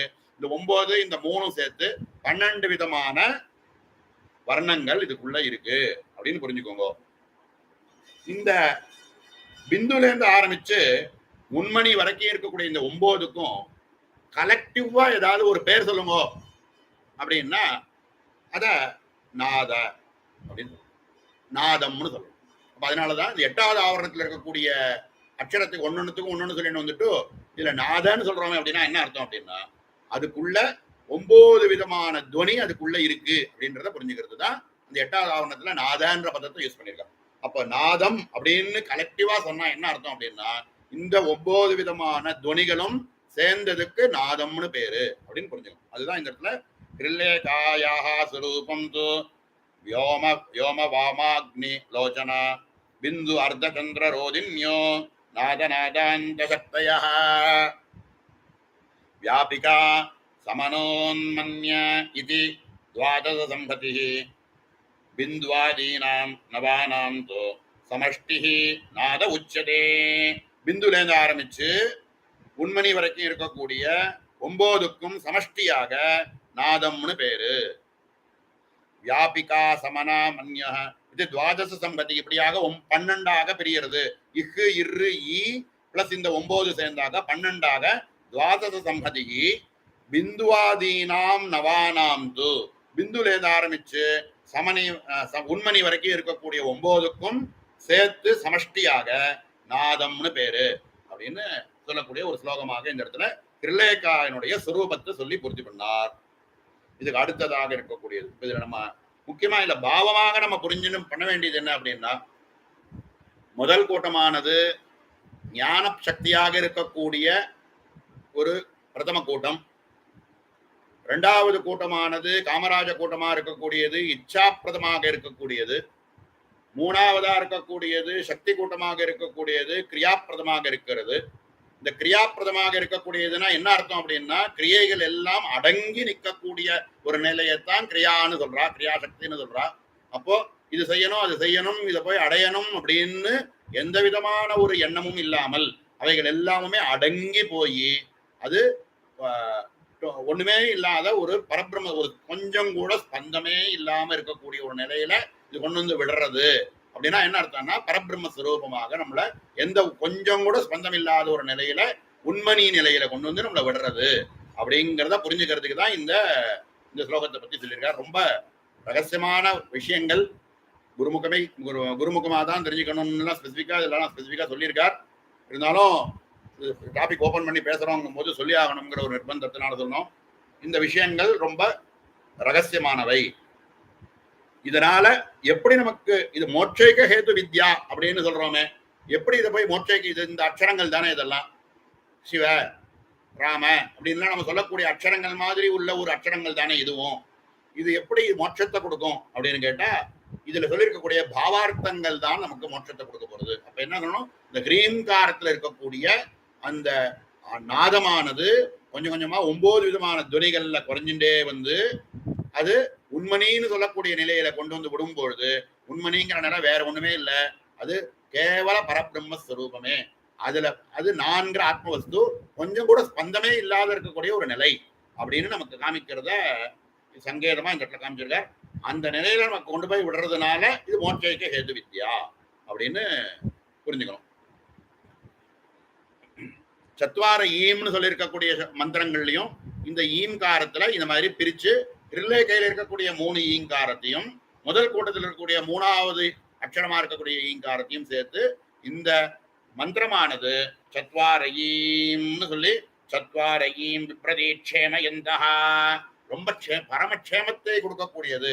க்ஷேமம்னு இந்த இடத்துல அவர் கொடுத்திருக்கிறது வந்து மோட்சத்தை தான் இந்த இடத்துல க்ஷேமம்னு சொல்றார். அதனால மோட்சேக ஹேது வித்யை அப்படின்னாக்க இந்த காதி வித்தியில இருக்கக்கூடிய இந்த பஞ்சதசி மந்திரம் அப்படின்னு கொஞ்சம் கூட நமக்கு ஒரு சந்தேகமே வர முடியாத அளவுக்கு இந்த மோட்சத்துக்குன்னே இருக்கக்கூடிய வித்யை. மோட்சத்தையே கொடுக்கும் அப்படின்னா மோட்சத்தை மட்டும்தான் கொடுக்கணும்னு இல்லை, மோட்சத்தை கூட கொடுக்கும்னு தான் நம்ம புரிஞ்சுக்கணும். என்னன்னா எல்லாத்தையும் கொடுக்கும், மோட்சத்தையும் கொடுக்கும் அப்படின்னு புரிஞ்சுக்கணும். மோட்சத்தை கொடுக்கணும், மோட்சத்தை மட்டும்தான் கொடுக்கும். அப்ப இகசுகங்கள் எதுவும் கிடைக்காதா அப்படின்னு சந்தேகம் வர வேண்டாம். காமராஜ கூட்டம்னே 2வது வச்சு நீ எந்த காமனைகள் இருந்தாலும் அதையெல்லாம் உனக்கு கொடுக்கக்கூடியது அப்படின்னு 2வது கூட்டத்தை வச்சுட்டு அதுக்கு மேல சகலமும் ஹ்ரீம்னு சொல்லக்கூடிய 3வது கூட்டத்தை காமிச்சு பிரம்மஸ்வரூபமே அப்படின்னு நமக்கு ஞானத்தை கொடுக்கக்கூடியது கிரியா கூட்டமா இருக்கக்கூடிய 3வது கூட்டம் அப்படின்னு சொல்லி பூர்த்தி பண்ணார். ஹிருலேகையினுடைய ஸ்வரூபத்தை இந்த இடத்துல புரிய வச்சார். அடுத்தது வித்யா வர்ண யத்தா வர்ணே யத்தா ஸ்வரூப வர்ணனம் அப்படின்னு சொல்லிட்டு வர்ணம் இப்ப புதுசா இத்தனை அக்ஷரத்துக்கு மேல வர்ணத்தை பத்தி பிரிச்சு காமிக்க போறார்.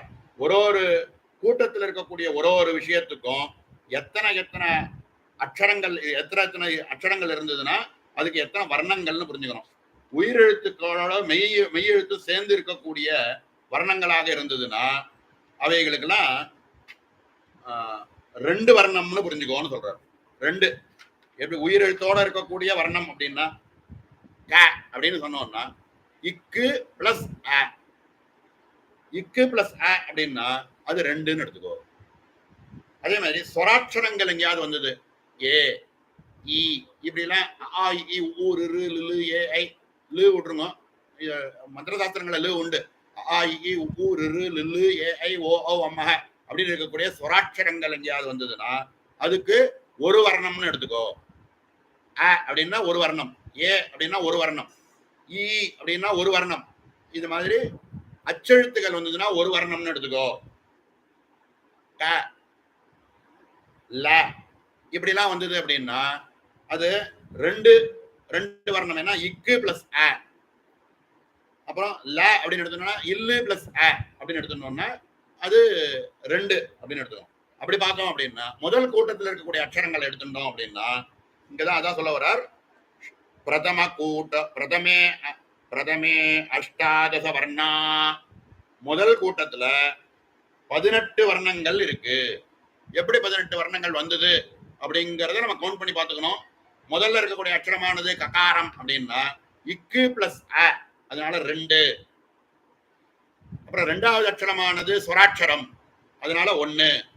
3வது அக்ஷரமும் சொராட்சரம் அதனால அதுக்கு 1. அடுத்தது லகாரம் இல்லு பிளஸ் அ 2. இப்ப 5 6 ஆச்சு. இல்லு பிளஸ் ஆன்சர் லகாரம்னா 2 எடுத்துக்கணும், 6 ஆச்சு. இதுக்கு மேல ஹ்ரீம்னு சொன்னோம்னா 12 எடுத்துக்கோ. 12 பிளஸ் 6 18. அதனால பிரதமே அஷ்டாதச வர்ணா முதல் கூட்டத்துக்கு 18 வர்ணங்கள். அந்த ஸ்லோகத்துல பார்த்தீங்கன்னா 14வது ஸ்லோகத்தினுடைய அர்த்தத்தை முதல் பாதத்தை பார்த்தீங்கன்னா பிரதமே அஷ்டாதச வர்ணா. எப்படி முதல் கூட்டத்துக்கு 18 வர்ணம்ன்றது எப்படி கண்டுபிடிச்சோம் அப்படின்னா, ககாரத்துக்கு 2, ஏகாரத்துக்கு 1, ஈகாரத்துக்கு 1, லகாரத்துக்கு 2, ஹ்ரீம்காரத்துக்கு 8 + 4 12, 12 + 6 சேர்த்தோம்னா 18 வர்ணங்கள் சேர்ந்தது முதல் கூட்டம். இரண்டாவது பதம் அதுக்கப்புறம் பிரதமோ அஷ்டாதச வர்ணா द्वाद्विंशत्यक्षराणि மத்தியே சியு. இப்போ கடைசி கூட்டத்தை எடுத்துனாலும் இதே மாதிரி தான் வருது. சகாரம் முதல்ல திருப்பி 3வது கூட்டத்துக்கு போயிட்டு 2வது கூட்டத்துக்கு வருவோம். அதுக்கு ஒரு காரணம் இருக்கு. இப்போ 3வது கூட்டத்தை எடுத்தோம் அப்படின்னா சகாரம் முதல் அக்ஷரம் சகாரம் இஸ் பிளஸ் அ இருக்கிறதுனால 2ன்னு கவுண்ட் பண்ணிக்கணும். அடுத்தது க அப்படின்ற அக்ஷரத்தை எடுத்தோம்னா அதுவும் இக்கு பிளஸ் ஆவா இருக்கிறதுனால 2ன்னு கவுண்ட் பண்ணிக்கணும். லகாரம் 3வது அக்ஷரம் இல்லு பிளஸ் அ அதுவும் 2ன்னு எடுத்துக்கோ, 6 ஆச்சு. ஹ்ரீம்ங்கிற அக்ஷரமானது 8 + 4 12, 12 + 6 எடுத்தோம்னா அதுவும் 18. ஆக முதல் கூட்டமும் 3வது கூட்டமும் ரெண்டுமே 18 அக்ஷரம். 18 வர்ணம். அக்ஷரம்னு சொல்லக்கூடாது. அக்ஷரம்ன்றது ஒரு அக்ஷரம் எத்தனை இருக்குன்னு பார்த்துட்டோம். வர்ணம்னு பார்த்தோம்னா முதல் கூட்டத்துக்கும் 3வது கூட்டத்துக்கும் 18 வர்ணங்கள் இருக்கு. அதுதான் என்ன சொல்றார், பிரதமே அஷ்டாதச வர்ணா द्वाविंशत्यक्षराणि மத்தியே ஸ்யு. நடு கூட்டத்துல 22 द्वाविंशति. எப்படி द्वाविंशति 22 எப்படி வருது? முதல் அக்ஷரமானது ஹகாரம் 2, சகாரம் 2வது அக்ஷரத்துக்கு இஸ் பிளஸ் அ 2, 3வது அக்ஷரமா இருக்கக்கூடிய ககாரத்துக்கு இக்கு பிளஸ் அ 2, 6 ஆச்சு. அப்புறம் 4வது அக்ஷரமா இருக்கக்கூடிய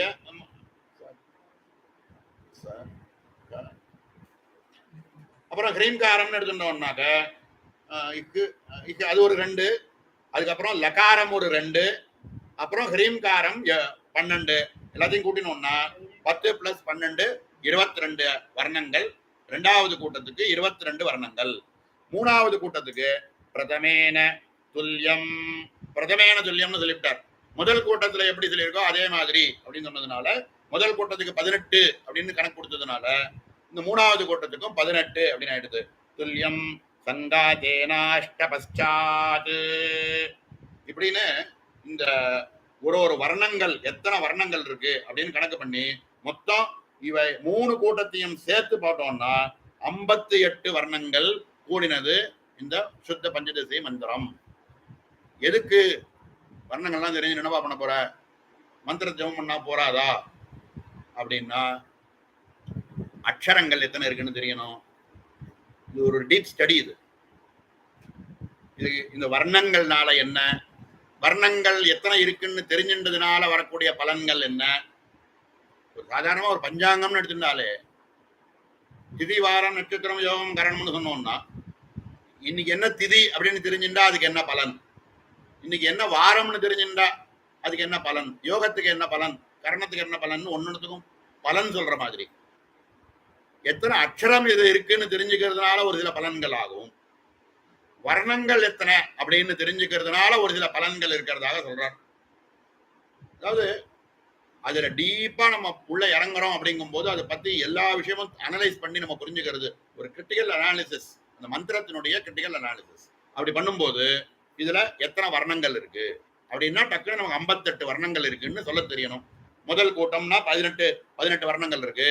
3வது கூட்டம்னாக்க 18. இல்லைன்னா நமக்கு என்ன சொல்றேன், 2வது கூட்டத்துல இருக்கக்கூடிய அக்ஷரங்கள் 6 அக்ஷரங்கள் இருக்கு அப்படின்னா கூட அதுல இருக்கக்கூடிய 2 ஹகாரத்தை எடுத்துட்டு பாக்கி இருக்கிறது தான் 3வது கூட்டம். நம்ம இங்க யோசிச்சிருக்கோம். 2வது கூட்டத்தில் இருக்கக்கூடிய 2 ஹகாரத்தை எடுத்துட்டா பாக்கி மிஞ்சறது தான் 3வது கூட்டம் அப்படின்னு எத்தனை வாட்டி ஜெபம் பண்ணிருக்கோம். அப்போ இத மாதிரி குருவா இருக்கக்கூடியவா இத மாதிரி சொல்லி சொன்னாத்தான் அது புரியுறது அப்படின்னா அதனுடைய மகிமை. அப்போ அந்த அளவுக்கு அதை பிரிச்சு நமக்கு அதுல எந்த விதமா இத்தனையும் புரிஞ்சுட்டான்னா புரியாததெல்லாம் புரிஞ்சிடும். என்ன புரியாது? ஒன்னே ஒண்ணு, பிரம்மத்தை தவிர பிரபஞ்சம் தான் தெரியறது, பிரம்மம் தெரியல. வாஸ்தவத்துல பிரம்மமே தான் பிரபஞ்சத்துல இருக்கக்கூடிய எல்லாமுமா இருக்குன்னு பார்த்துட்டோம். அது புரியணும் அப்படின்னா இந்த முதல்ல மந்திரமானது என்னன்னா சூக்ஷ்ம ரூபமானது, பரதேவதையினுடைய சூக்ஷ்ம ரூபம். அப்ப இந்த சூக்ஷ்ம ரூபம்னு எடுத்துட்டோம்னா, சூக்ஷ்ம ரூபம்னு எடுத்துனா நம்மளுடைய சூக்ஷ்ம ரூபம்னு எடுத்துட்டோம்னா இத்தனை விஷயங்கள் அந்த கரண சதுஷ்டயம் இதெல்லாம் அதுக்கெல்லாம் கணக்கு சொல்றோமோ. அதே மாதிரி இந்த மந்திரம்னு சொல்லக்கூடிய ஒரு விஷயத்துக்குள்ள எத்தனை அக்ஷரம், அதுல எத்தனை வர்ணங்கள், ஒரு ஒன்னுத்தையும் சொல்றதுக்கு எத்தனை மாத்திரா காலம் அடுத்து சொல்ல போறாரு. அதனாலதான் பூர்வ பீட்டிக்கு முன்னாடியே போட்டுக்கொண்டு இதுக்கப்புறம் அடுத்தது என்ன சொல்ல போறாருன்னா மாத்திரா காலம். உச்சாரண ஒரு ஒரு பதத்தை சொல்லணும் அப்படின்னா, ஒரு அக்ஷரத்தை சொல்லணும் அப்படின்னா அதுக்கு எத்தனை மாத்திரா காலம். ஏன் அப்படின்னா இதெல்லாம் ஒண்ணு வேணா, சாதாரணமா கணாந்தம் அத்தியனம் பண்ணினவா கூட அதுக்கப்புறம் லட்சணம்னு ஒண்ணு படிப்பான்.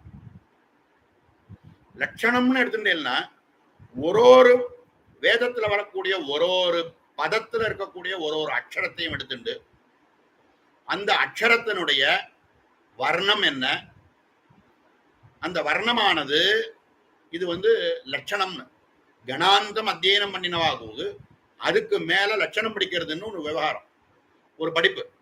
அதுல என்ன பண்ணுவான்னா வேதத்துல சொல்லி இருக்கக்கூடிய ஒரு அக்ஷரத்தையும் எடுத்துட்டு அந்த அக்ஷரத்தை உச்சாரணம் பண்ணும் பொழுது அது நாக்குல இருந்து வருதா, நுனி நாக்குல இருந்து வருதா, நெடு நாக்குல இருந்து வருதா, உள்ள இருந்து வருதா, இந்த கண்டத்துல இருந்து வருதா, நாபில இருந்து வருதா, ஹிருதயத்துல இருந்து வருதா, தாலூல இருந்து வருதா, மூர்தினில இருந்து வருதா, இப்படின்னு ஒரு 12 விதமான ஸ்தானங்களை சொல்லி இந்த 12 விதமான ஸ்தானங்கள்ல இந்த அக்ஷரமானது எந்த எந்த ஸ்தானத்துல இருந்து இது வெளியில வருது அப்படின்னு சொன்னோம்னா அது ஆன்னு சொல்றது எந்த ஸ்தானத்துல இருந்து வெளியில வருது. அப்படின்னு சொன்னோம்னா தகாரம் எந்த இடத்துல இருந்து வருது. எந்த தந்தமும் நாக்கும் மேல் தாடையும் சேர்ந்தாலே வழி அந்த அந்த வர்ணத்தை அந்த அக்ஷரத்தை நம்மளால சொல்ல முடியாது. சில அக்ஷரங்கள் அப்படின்னு அப்படின்னு சொல்லணும்னா அது எத்தனை விதமான இடங்களுடைய ஒரு இடம் இருந்ததுன்னா ஸ்பஷ்டமா அது சொல்ல முடியும். இப்படி சொல்றது. அதுக்கு மேல வர்ணங்கள். இந்த அக்ஷரமானது ஜாதி, இது பிராமண ஜாத்தியா, கத்திரிய ஜாத்திரியா, வைசிய ஜாத்திரியா, சதுர்த்த ஜாத்தியா, ஜாதிய காமிச்சு சொல்லணும். வர்ணக்கிரமம்னு ஒரு படிப்பு. அதுல வேதத்துல வரக்கூடிய ஒரு அக்ஷரத்தையும் சொல்லி அத இத மாதிரி என்ன வர்ணம், என்ன கிரமம், அது எந்த விதமான நம்ம சரீரத்தினுடைய எந்த இடத்துல இருந்து தொட்டு அந்த அக்ஷரமானது வெளியில வருது. சாதாரணமா ஒருத்தர் அக்னிமீலே புரோஹிதம் யஜ்ஞஸ்ய தேவமிருத்யுஜம் அப்படின்னு பதத்தை மட்டும் அந்த அந்த வாக்கியத்தை மட்டும் படிச்சவா சொல்லக்கூடிய ஒரு ஞானமானது வேற. கணாந்தம் அத்தியனம் பண்ணினவா அக்னிமீலே புரோஹிதம் யஜ்ஞஸ்ய தேவமிருத்யுஜம் அப்படின்னு சொன்னோம்னா அக்னிஹி அக்னிமீலே புரோஹிதம் யஜ்ஞஸ்ய அப்படின்னு அது பதம் பதமா பிரிச்சு இந்த பதத்தின் கிரமத்தை தெரிஞ்சின்றவா, அதனுடைய ஜட தெரிஞ்சுண்டு அதனுடைய கணாந்தம் சொல்லக்கூடியதுன்னா தலைகீழ சொல்ல தெரியணும். திருப்பி சொல்ல தெரிஞ்சவாளாலதான் கணம் சொல்ல முடியும். இந்த தலைகீழ சொல்லக்கூடிய திறமை உள்ளவாதான் கணவாடின்னு பேரு. அதுக்கும் மேல உள்ள ஒரு படிப்பு என்ன அப்படின்னா லட்சணம். அந்த லட்சணத்துல என்ன சொல்றா அப்படின்னு கேட்டீங்கன்னா ஒரு அக்ஷரத்தையும் எடுத்துட்டு அந்த அக்ஷரமானது நம்மளுடைய உச்சாரணம் எந்த இடத்துல இருந்து வெளியில வருது, நம்மளுடைய 12 விதமான ஸ்தானங்கள்ல எந்த ஸ்தானத்தினுடைய செயற்கையினால இந்த அக்ஷரமானது வெளியில வருது அப்படின்னு சொல்லணும். அதை சொல்லி காமிக்கணும். இந்த அக்ஷரமானது எந்த அக்ஷரமும் எந்த அக்ஷரத்தினுடைய செயற்கையினால இது வந்தது அப்படிங்கிறத சொல்லி காமிக்கணும். அதனுடைய வர்ணம் என்ன, அதனுடைய எத்தனை வர்ணங்கள் இருக்கு. இப்போ வர்ணம்னு நம்ம பார்த்தோமே, சிவ அப்படின்னு சொல்லி நம சிவாய அப்படின்னு எடுத்துட்டோம்னா ந அப்படின்னு எடுத்துட்டோம்னா நகாரத்தை இன்னு பிளஸ் அ ரெண்டு சேர்ந்தது நகாரம். இப்படின்னா அதுல பிரிச்சு காமிக்கணும். வர்ணத்தை பிரிச்சு காமிச்சாகணும். அந்த மாதிரி வர்ணத்தை பிரிச்சு காமிச்சாகணும். எத்தனை வர்ணங்கள் இருக்குன்றத ஒரு அக்ஷரத்துக்கும் ஒரு பதத்துக்கும் சொல்லி காமிக்கணும். அதுக்கும் மேல ஒரு படிப்பு, இது என்ன ஜாதி அப்படிங்கிறதையும் சொல்லி காமிக்கணும். எதுக்கு இந்த ஜாத்தியை சொல்லணும் அப்படின்னா அந்த அக்ஷரமானது என்ன ஜாதி அப்படின்னு தெரியும். இத்தனையும் தெரிஞ்சுண்டவா அந்த அக்னிமீலே புரோஹிதம்னு சொல்றவாளுக்கும் சாதாரணமா கிரமா சம்ஹிதை அத்தியனம் பண்ணினவா சொல்றதுக்கும் இத்தனை விஷயங்களும் தெரிஞ்சுண்டவா சொல்றதுக்கும் பேதம் இருக்குமா இல்லையா? அதனாலதான் ஒரு கிரேடிங் கொடுத்துருக்கா. இவர் சம்ஹித பட்சவர், இவர் கிரமாந்தம் அத்தியனம் பண்ணவர், இவர் கணபாட்டி, இவர் லட்சணம் படிச்சிருக்கார் அப்படின்னு சொல்றா. அப்படின்னா லட்சணம்னா என்ன அர்த்தம் அப்படின்னா தலகழிய சொல்ல தெரியும். அதுல இருக்கக்கூடிய ஒரு அக்ஷரமும் எங்கேருந்து வருது, அது என்ன ஜாதி, நம்மளுடைய சரீரத்தினுடைய எந்த இடத்துல இருந்து வருது, அதுல எத்தனை வர்ணங்கள் இருக்கு, எந்தெந்த அக்ஷரத்தினுடைய சேர்க்கையினால இந்த அக்ஷரம் வந்திருக்கு, இத்தனை விஷயத்தினுடைய ஞானத்தையும் மனசுல வச்சுண்டு அவ சொல்லுவா. அப்போ இந்த சம்ஹிதை இந்த அந்த மாதிரி ஒரு படிப்பை படிச்சவா சொல்லும் போது ஞானம் எப்படி புரிக்குமோ அது மாதிரி விரும்பன கேவலம் பஞ்சதசி மந்திரத்தை ஜபம் பண்றதுக்கும் இதுல இருக்கக்கூடிய அக்ஷரம் இத்தனை அப்படின்னு தெரிஞ்சுண்டு ஜபம் பண்றவா ஒருத்தருக்கும், இது 3 கூட்டத்தோட இருக்கு அப்படின்னு தெரிஞ்சுண்டு ஜபம் பண்றவாளுக்கும், இதுல முதல் கூட்டமானது ஞான சக்தி, 2வது கூட்டமானது இச்சாசக்தி, 3வது கூட்டமானது கிரியாசக்தி பிரதமம் எப்படின்னு விஷயங்களை தெரிஞ்சுண்டு ஜபம் பண்றவாளுக்கு, இதுக்கும் மேல இதுல இத்தனை அக்ஷரங்கள் இருக்கு, இதுல இத்தனை வர்ணங்கள் இருக்கு அப்படின்னு வர்ணத்தை பிரிச்சு இத பஞ்சதசி மந்திரத்துக்குள்ள சுத்த பஞ்சதசிக்குள்ள 58 வர்ணங்கள் இருக்கு அப்படின்னு தெரிஞ்சுன்னு இந்த மந்திரத்தை ஜபம் பண்றவாளுக்கும், இதுக்கப்புறம் இதுக்கு அடுத்தது வரக்கூடியது மாத்ரா காலம். ஒரு விஷயத்துக்கும் அது உச்சாரணம் பண்றதுக்கு எத்தனை மாத்ரா காலம் ஆகும் அப்படின்னு சொல்லணும்னா எத்தனை மாத்ரா காலம் ஆகணும். ஏ அப்படின்னு சொல்லணும்னாக்க ஏன்னு சொல்லக்கூடிய அக்ஷரத்தை தீர்க்காட்சரத்தை சொல்றதுக்கு எத்தனை மாத்ரா காலம் ஆகணும். இந்த விஷயங்களை தெரிஞ்சுண்டு ஒருத்தர் மந்திர ஜபம் பண்றதுக்கும் தெரியாதவா ஜபம் பண்றதுக்கும் வித்தியாசங்கள் இருக்கு. அந்த வித்தியாசங்களை சொல்றதுக்கு தான் இது மாதிரி இத்தனை அக்ஷரம் அப்படின்றத சொல்லி காமிக்கிறார். இப்ப அதுக்கு மேல இதுல இத்தனை வர்ணங்கள் அப்படிங்கிறத எடுத்து சொல்லி காமிச்சுட்டார். இப்ப இல்ல இங்க இதை கேட்டவா இது கேட்டு இருக்கிறவாளுக்கெல்லாம் இருக்கும், எத்தனை அக்ஷரம் இருக்குன்னு தெரியும், எத்தனை கூட்டம் இருக்குன்னு தெரியும், ஹ்ரீம்னு சொன்னோம்னா எத்தனை வர்ணாட்சரங்கள் இருக்குன்னு வர்ணங்கள் இருக்குன்னு தெரியும், ஒரு கூட்டத்துக்கும் தனித்தனியா இதுக்கு 18, இதுக்கு 22, இதுக்கு 18, மொத்தம் 58 இத்தனை வர்ணங்கள் சேர்ந்தது அப்படிங்கிறது தெரியும். இந்த விஷயங்களை தெரிஞ்சுண்டு ஜபம் பண்ணும்போது அதுக்கு அதுக்குன்னு ஒரு சில மகிமை உண்டு அப்படின்னு புரிய வைக்கிறார். இதுக்கு மேல உள்ள அடுத்த ஸ்லோகத்துல வர்ணானாம் மாத்ரா காலாக்கிய அவஸ்தா, மாத்ரா காலாக்கிய அவஸ்தான்னு சொல்லியிருக்கார். நிஜமாவே அவஸ்தை தான் அது. இப்ப அடுத்த சொல்லக்கூடிய டாபிக் நம்ம புரிஞ்சுக்கிறதுங்கிறது கொஞ்சம் மேத்தமேட்டிக்ஸ் கொஞ்சம் உள்ள நல்லா தெரிஞ்சின்றவாளுக்கு ரொம்ப அழகா புரியும். இது ஒன்னொன்னுத்துக்கும் காலங்கள் சொல்றார். ஒரு நாள் அப்படின்னா 24 மணி நேரம். அந்த நாளுங்கிறத முகூர்த்தம்னு பிரிக்கணும்னாக்க 6 முகூர்த்தங்கள் சேர்ந்தது ஒரு யாமம். இப்படின்லாம் கணக்கு கொடுத்து ஒரு லவம் அப்படிங்கிறது அப்படி கொஞ்சம் கொஞ்சமா குறைச்சுன்னு அந்த ஒரு லவம் அப்படிங்கிறது ஒரு ரோஜா பூவுக்குள்ள ஒரு ஊசியினால குத்தினோம்னாக்க அந்த ஊசியினுடைய நுனியானது அந்த ரோஜா பூ இதழுக்குள்ள போய் இம்ப்ரெஷனை கிரியேட் பண்றதுக்கு எத்தனை அவகாசம் ஆகுமோ அதுக்கு ஒரு லவம்னு பேரு அப்படின்னு ஒரு கணக்கு கொடுக்குறார். இத்தனை லவங்கள் சேர்ந்தது ஒரு அக்ஷரம்னு ஒண்ணு காமிக்க போறார். இப்படி எல்லாம் ஒரு கணக்கு காமிச்சு ஒரு வாட்டி பஞ்சதசி மந்திரத்தை சொல்றதுக்கு எத்தனை மாத்ரா காலம்னு நிர்ணயம் பண்ண போறார் அடுத்த ஸ்லோகத்துல. இதுக்கு முன்னாடி நமக்கு இந்த கால அவகாசத்தினுடைய டைம் டேபிள், காலம்னு சொல்றோமே, ஒரு வாஸ்தவத்துல காலம்னு கிடையவே கிடையாது. காலாதீதம்னு புரிஞ்சுக்கிறதுக்கு காலத்தை புரிஞ்சுட்டாதான் காலாதீதம்ன்றது புரியும். காலம்னு என்னன்னு தெரிஞ்சுக்காட்டா காலத்துக்கு அதீதம்ங்கிறது எப்படி புரிஞ்சுக்க முடியும்? அப்போ குணாதீதமா ஆகணும்னாக்க சத்வரஜஸ்தமஸ்னு 3 குணங்கள் இருக்குன்னு தெரிஞ்சுண்டு 4 ஆத்ம வஸ்துவானது இந்த 3 குணத்துக்கும் அதீதமானது அப்படின்னு புரிஞ்சுக்கணும்னா 3 குணம் இருக்குன்னு தெரிஞ்சுட்டாதானே புரிஞ்சுக்க முடியும். அப்போ காலம் அப்படின்னா மாத்ரா காலம், ஒரு மந்திரத்தை ஜபம் பண்றதுக்கு இத்தனை மாத்ரா காலம் ஆகணும் அப்படின்னு சொல்லியிருக்கு. அப்படின்னா ஒரு வாட்டி மந்திரத்தை சொல்லணும்னா இத்தனை மாத்ரா காலம் ஆகணும். அது அப்படிங்கிறத கணிக்க போறார் அடுத்த ஸ்லோகத்துல. அதுக்கு கால நிர்ணயம். ஒரு நாள்னா எத்தனை மணி, 24 மணி நேரம் இருக்கு.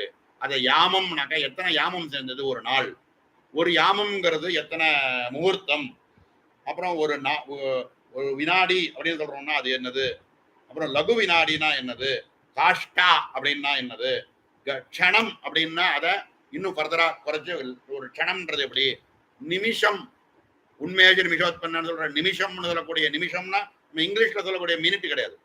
இந்த சம்ஸ்கிருதத்தில் சொல்லக்கூடிய நிமிஷம்ங்கிறது எத்தனை க்ஷணமானது, எத்தனை க்ஷணம் சேர்ந்தது ஒரு நிமிஷம். அதே மாதிரி வேதம் அப்படின்னு ஒரு கணக்கு, திருட்டின்னு ஒரு கணக்கு கொடுக்கிறார். அதுக்கு மேல தஸ்ரேக்கு ஒரு திருட்டிக்கு எத்தனை, அது பரமா அணு அப்படிங்கிறது எப்படி, அந்த இப்படின்னு ஒரு கணக்கு கொஞ்சம் கொஞ்சமா குறைச்சுட்டு வந்து டைம்ன்றதுக்கு இதை விட ஒரு மைனோ செகண்ட், ஒரு மைக்ரோ செகண்ட் சொல்றோம், பிராக்ஷன் ஆஃப் செகண்ட் சொல்றோம், அதை 360 வகுக்கிறார்.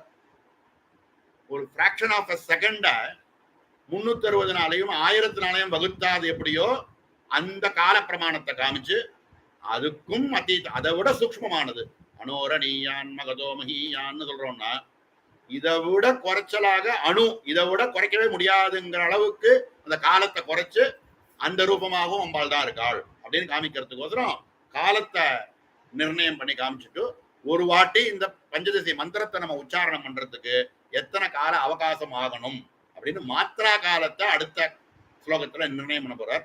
அதை எடுத்துக்கிறதுங்கிறது கொஞ்சம் அடுத்து ஒரு கிளாஸ்ல அடுத்த ஸ்லோகத்தை தான் பார்க்க முடியும்னு நினைக்கிறேன்.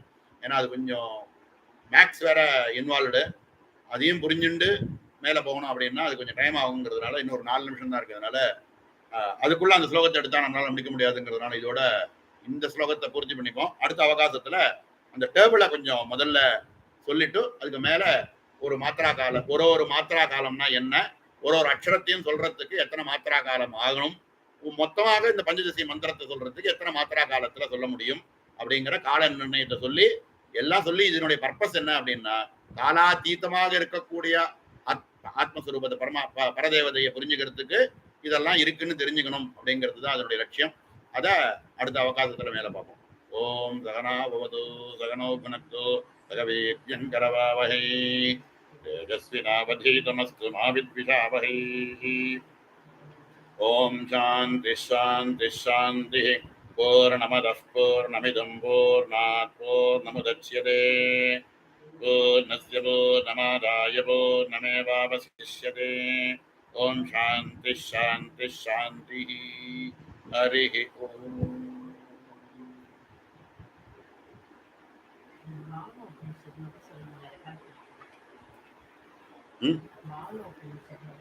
புரியல. பாவனம்